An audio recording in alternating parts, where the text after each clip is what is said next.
সময় আছে দেশ থেকে সমান্তরালে ভালোবাসো, ধর্মের কথা সঠিকভাবে বলো, অপব্যাখ্যা বন্ধ করো, আল্লাহর ওলিদের মাজারের বিরুদ্ধে কথা বলা বন্ধ করো, ওলি আল্লাহদের কদমে যাও।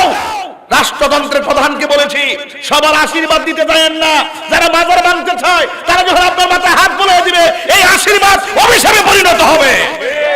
একটা ভাইব তুলে এক এক সময় একটা ইস্যু বাইর করে কইরা দুইটা ভাগ হয়, ইনকিলাব ইনকিলাব জিন্দাবাদ জিন্দাবাদ। তোরা যে কোস দিল্লি না ঢাকা, একটা স্লোগান যে দেশ বাবা বুঝা দেশ না বাবা, দেশ যদি ভালো চলাইতে চাও তাহলে পার্শ্ববর্তী বর্ডার রাষ্ট্রের সঙ্গে সম্পর্ক ভালো রাখতে হবে, কূটনীতি বুঝতে হবে। তোমরা তো কূটনীতি বুঝো না, শুধুমাত্র স্বজন প্রীতি বুঝো।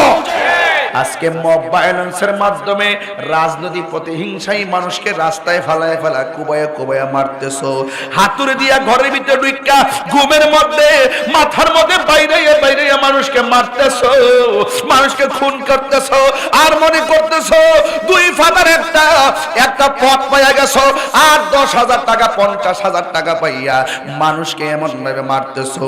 আল্লাহর দরবারে যখন তুমি খুনি হইয়া যাইবা, যখন তুমি জালেম হইয়া যাইবা, মনে রাখবা বাঁচার কোনো উপায় থাকবে না। যারা যারা পরিমাণ হিসাব আল্লাহর দরবারে দেওয়া লাগবে, যারা যারা পরিমাণ হিসাব আল্লাহর দরবারে দেওয়া লাগবে। আমার নবী আপনার নবী বলেন ওই হাসরের ময়দানে মানুষ নফসি নফসি বলে কাঁদবে।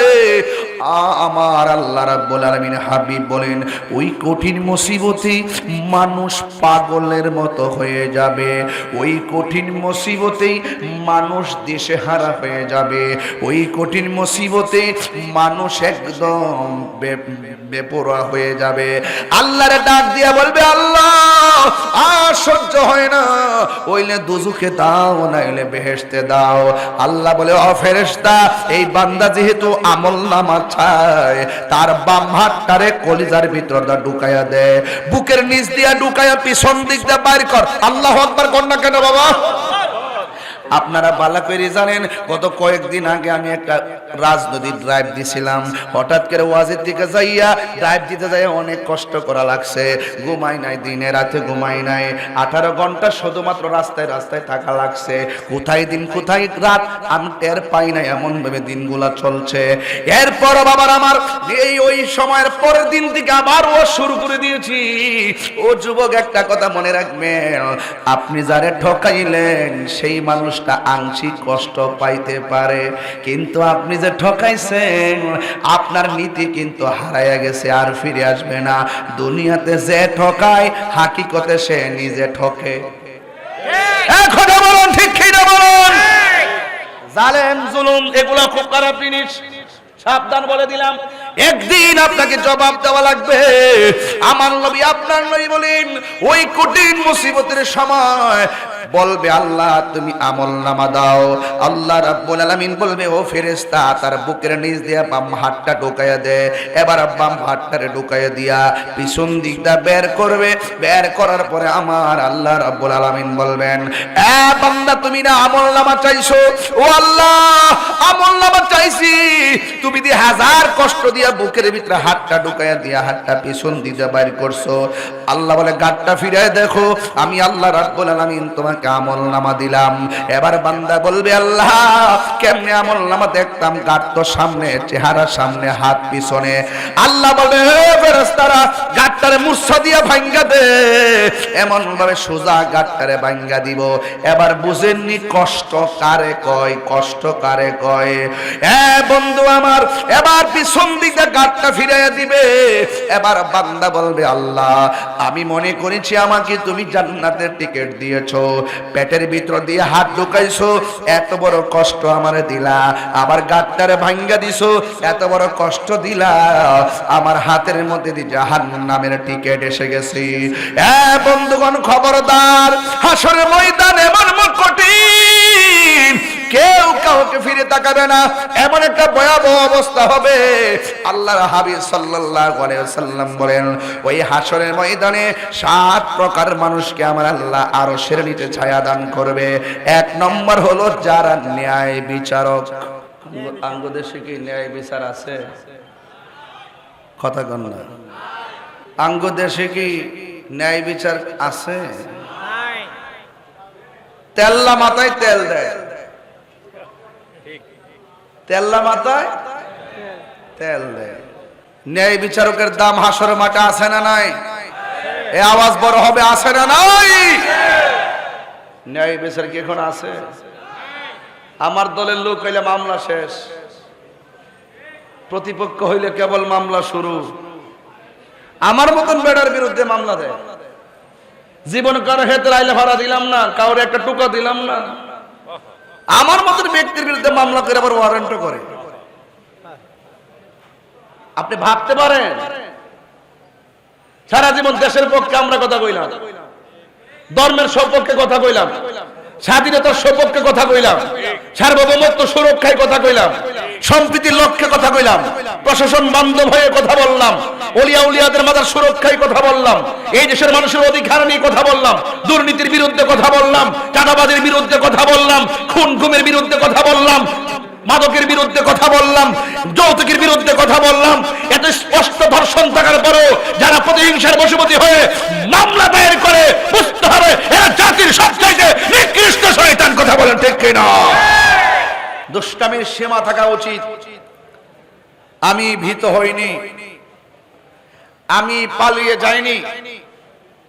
এখন আমি হিম্মত করে বলি, যৌক্তিক দাবি আদায়ের লক্ষ্যে আমরা বিড়ালের বাচ্চা না, যৌক্তিক দাবি আদায়ের লড়াইয়ের মাঠে বাঘের বাচ্চা হয়ে কথা বলবো ইনশাআল্লাহ। আওয়াজ করে ভাগের হুঙ্কার মতো দিয়ে হুঙ্কার দিয়ে কথা বলবো, ওই ভাগের বীরত্বের মেয়ে কথা বলবো, সত্য কথা বলবো, হক কথা বলবো। আপনারা দেখেছেন ভুয়া, ভঙ্গুর, মিথ্যা, মিথ্যা কথাই কানে নিয়ে 144 জারি করেছিল, দেখেছেন আপনারা?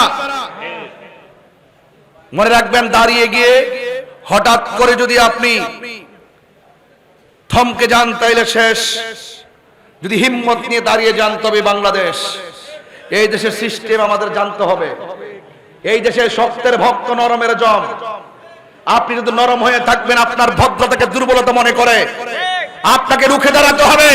সত্যের সন্ধানে আপনাকে ঐক্যবদ্ধভাবে মাঠে থাকতে হবে। সবাইকে থাকতে হবে ইনশাআল্লাহ। আর ভাগাভাগির সময় নেই। আমি বলেছিলাম দেশে নেই বিচার নাই। হ্যাঁ, বিচার তাদের জন্যই মনে করে যাদের কাছে কি আছে, তেল আছে। তেল্লা মাথায় তেল দেয়ার তৈলের জগৎ চলছে। কৌশল করে এক বিন্দু দিলে যে কাজ হয়, বিনা কৌশলে কলস কলস ঢাললো সেই কাজ হয় না। আপনি যখন দাঁড়ায় বলবেন যে আপনি খুব ভালো নেতা, তখন তিনি বানায় যে তারে ফাতি নেতা। কথা বলেন ঠিক কিনা? এখন আর বড় আওয়াজ নাই, সব ঠান্ডা, সব ঠান্ডা। আজকে 3টা দিন ধরে অক্টেন খুঁজতে খুঁজতে শেষ, পেট্রোল খুঁজতে খুঁজতে শেষ। 100 টাকার পেট্রোল 300 টাকাতে নিলাম 3 কেজি আর 3 লিটার। 120 টাকার পেট্রোল নিলাম ওই দিন 320 টাকা দিয়া। পাওয়া যাচ্ছে না, কোনো আওয়াজ নাই, পেট্রোলের অভাব নেই। নাটক কম করো প্রিয়, ভালো হয়ে যাও মাসুদ। আমরা যখন দ্রব্যমূল্য দাম বাড়ছে প্রতিবাদ করছি, কথা কোন ঠিক কিনা?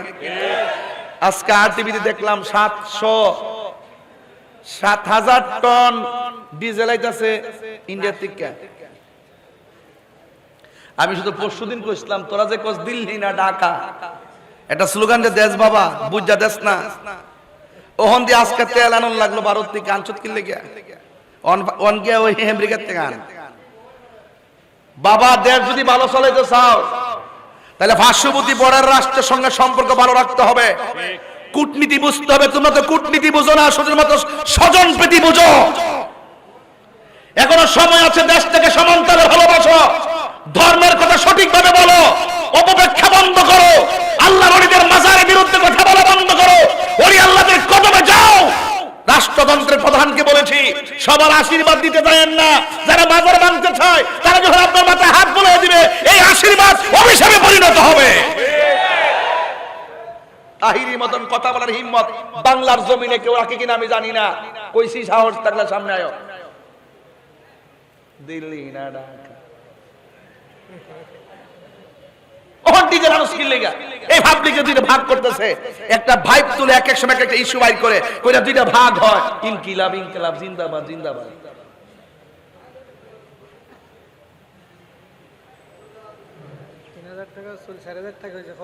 খবর নাই আমাদেরকে মাইনাস ফর্মুলা রাইখা এই দেশের 65